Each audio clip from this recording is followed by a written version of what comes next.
Warahmatullahi wabarakatuh. Nama saya Putri Dwi Anggraini, kelas 12 IPA 3, akan membacakan sinopsis novel sejarah yang berjudul Kemelut di Majapahit. Persaingan antara Dyah Gayatri dengan Dara Petak untuk merebut perhatian Raden Wijaya.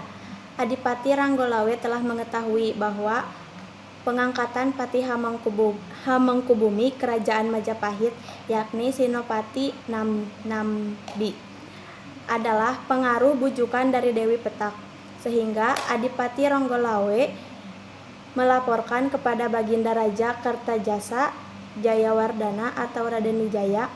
Akan tetapi, reaksi Baginda Raja mengusir Adipati Ranggolawe.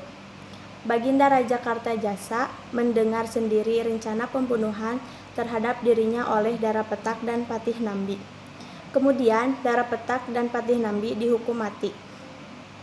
Dan Baginda Raja Kertajasa meminta maaf kepada Ranggolawe.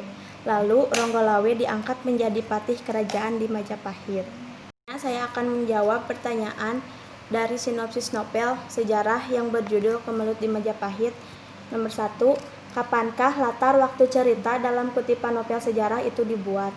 Jawabannya, pada masa pemerintahan Raja Majapahit pertama, yaitu Raden Wijaya atau Kertajasa Jayawardana, dan ketika terjadi pergolakan di Lumajang pasca wafatnya Jayanegara. Yang kedua, di manakah latar novel tersebut dibuat? Jawabannya, latar dalam kutipan novel sejarah Kemelut di Majapahit adalah di Kerajaan Majapahit, tepatnya di ibu kota Mojokerto, Jawa Timur pada masa Raden Wijaya. 3. Ada peristiwa apa saja yang dikisahkan dalam kutipan novel tersebut?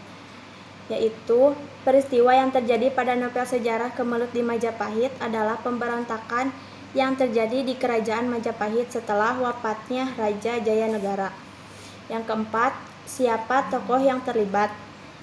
Tokoh yang terlibat dalam Kemelut di Majapahit adalah Raden Wijaya, Ranggolawe, Dyah Tribuan, Dyah Indraduhita, Dyah Jaya Indradewi, Dyah Gayatri, Dyah Dara Petak, Kebo Anbrong, Senopati Nambi, Mertogoro, dan Tirtawati. Yang kelima, di bagian manakah novel tersebut disebut novel sejarah? Yaitu, bagian yang menandakan novel ini tergolong novel sejarah adalah penggunaan latar tempat di Kerajaan Majapahit dan latar waktu ketika masih berdirinya Kerajaan Majapahit. Kemudian, novel tersebut juga menggunakan karakter yang namanya diambil dari tokoh-tokoh yang hidup pada zaman Kerajaan Majapahit. Terima kasih. Wassalamualaikum warahmatullahi wabarakatuh.